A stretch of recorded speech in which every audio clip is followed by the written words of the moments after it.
सोचो जरा, एक मिडिल क्लास प्रोफेशनल का टिपिकल मंथ कैसा होता होगा। सैलरी आती है तो लगता है लाइफ सॉर्टेड है, दोस्तों के साथ आउटिंग्स, नए गैजेट्स, थोड़ी सी शॉपिंग और थोड़ी सी अपने लिए ट्रीट। लेकिन जैसे जैसे मंथ एंड पास आता है, खुशी की जगह एंजाइटी आ जाती है।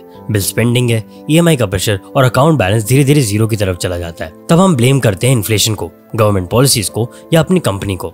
लेकिन दोस्तों, असल प्रॉब्लम इनकम की कमी नहीं है, बल्कि फाइनेंशियल प्लानिंग सिस्टम का ना होना है। इसी वजह से आज मैं आपके साथ कुछ ऐसे पर्सनल फाइनेंस लेसन को शेयर करूंगा जो सिर्फ पैसा बचाने के लिए नहीं, बल्कि आपकी पूरी मनी माइंडसेट को ट्रांसफॉर्म करने के लिए है। Lesson 1, delayed gratification is everything. सबसे पहला और सबसे इंपॉर्टेंट लेसन है डिलेड ग्रेटिफिकेशन, मतलब तुरंत खुशी लेने की जगह थोड़ा रुक कर बड़ी खुशी लेना।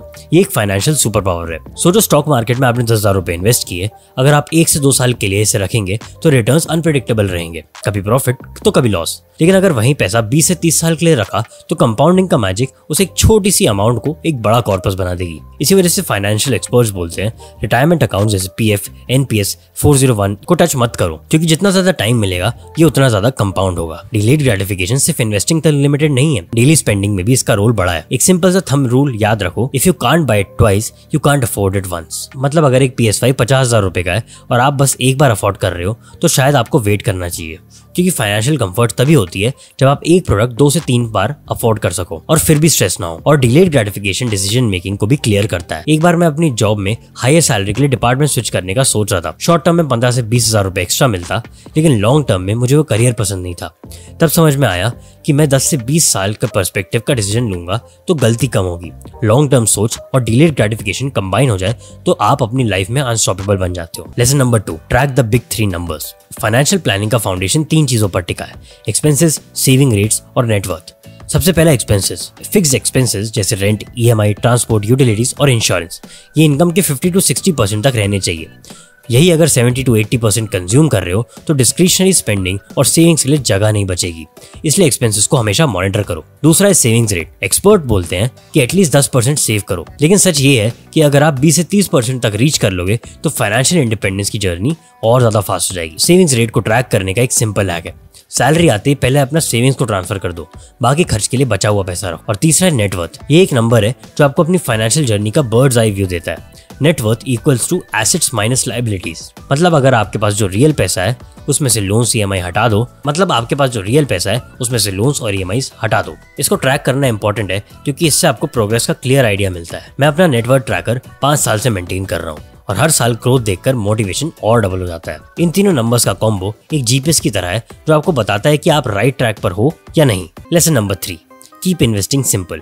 अक्सर लोग सोचते हैं कि ज्यादा ETFs, ज्यादा स्टॉक्स या इसका मतलब होता है ज्यादा डाइवर्सिफिकेशन, लेकिन रियलिटी उल्टी है।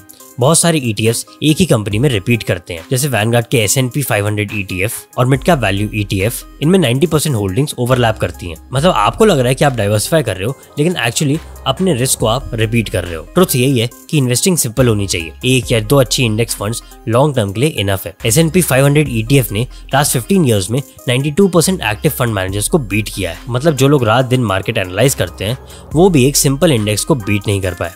मॉरल क्लियर है, अपना पैसा कॉम्प्लिकेटेड स्ट्रैटेजीज में मत घुसाओ। Buy simple index funds, SIP चलाओ और भूल जाओ। सिंपल इन्वेस्टिंग बोरिंग लग सकती है, लेकिन लॉन्ग टर्म में वही सबसे पावरफुल टूल होता है। Lesson number 4, don't finance depreciating assets. Car, jewellery, gadgets, furniture, ये सब डेप्रिशिएटिंग एसेट्स होते हैं।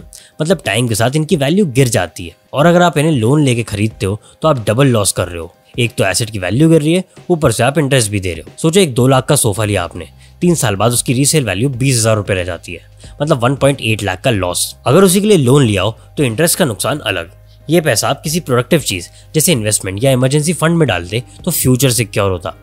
डेप्रिशिएटिंग चीजें खरीदनी गलत नहीं है, लेकिन हमेशा कैश से और लिमिट में लो। लोन बस उन्हीं एसेट्स के लिए लो जो वैल्यू क्रिएट करते हैं, जैसे एजुकेशन लोन या हाउस लोन, अगर वाइजली लिया हो तो। Lesson number 5, long term holding always wins. Market short term में अनप्रेडिक्टेबल होता है, आज गिर रहा है कल बढ़ रहा है, लेकिन हिस्ट्री एक ही बात क्लियर दिखाती है।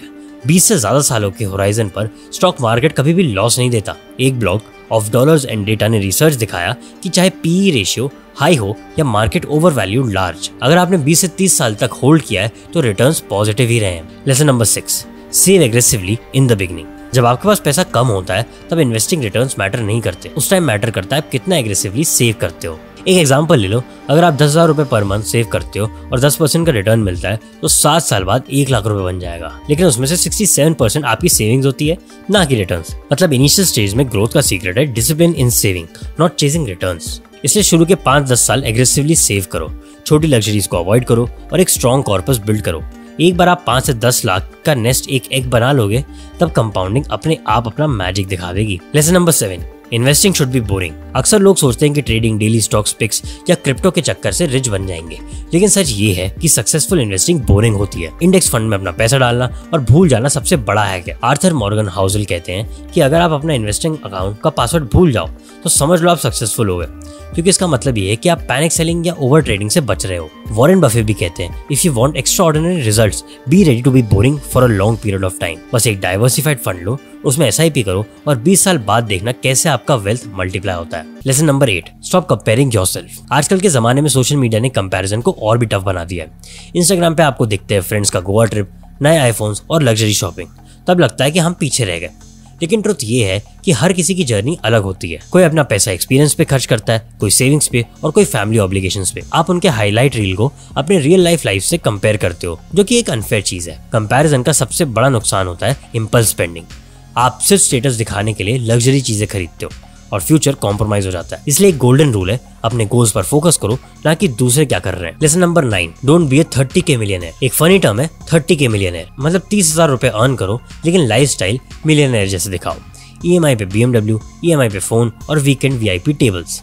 ट्रुथ ये है कि ऐसे मिलियनेयर सिंपल जीवन जीते हैं और अपने मीन्स के नीचे स्पेंड करते हैं। Book the millionaire next door का रिसर्च कहता है कि जो मोस्ट वेल्दी लोग होते हैं वो प्लेन हाउसेज में रहते हैं, नॉर्मल कार चलाते हैं। Lesson number 10, risk is personal. जो मेरे लिए सही है वो आपके लिए जरूरी नहीं कि सही हो। हर किसी का रिस्क एपेटाइट, फैमिली बैकग्राउंड और फाइनेंशियल गोल्स अलग होते हैं। आपके फ्रेंड क्रिप्टो में 50% इन्वेस्ट कर रहे हैं, इसका मतलब ये नहीं है कि आपको भी करना चाहिए। हो सकता है उनके पास बैकअप फंड हो या उनकी एज कम हो, लेकिन अगर आपके पास EMI, फैमिली रिस्पॉन्सिबिलिटीज और लिमिटेड सेविंग्स है तो वही डिसीजन आपके लिए एक डिजास्टर्स हो जाएगा। Always filter financial advice with one question, क्या ये मेरे लिए प्रैक्टिकल है? ब्लाइंड कॉपिंग सबसे बड़ी फाइनेंशियल गलती है। तो दोस्तों, ये थे 10 क्रूशियल पर्सनल फाइनेंस लेसन जो मेरी लाइफ बदल गए।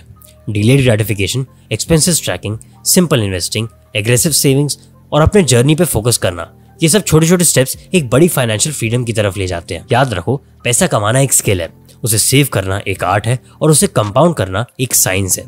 अगर आप इन तीनों को मास्टर कर लोगे तो फाइनेंशियल इंडिपेंडेंस दूर नहीं है। आपको इन लेसन्स में से सबसे अच्छा कौन सा लगा और कौन सा सबसे ज्यादा रिलेटेबल लगा, कमेंट में जरूर बताना। और अगर वीडियो आपको हेल्पफुल लगी हो तो लाइक, शेयर और सब्सक्राइब करना ना भूलना, ताकि आपके फाइनेंशियल जर्नी का अगला स्टेप हम मिलकर प्लान कर सकें।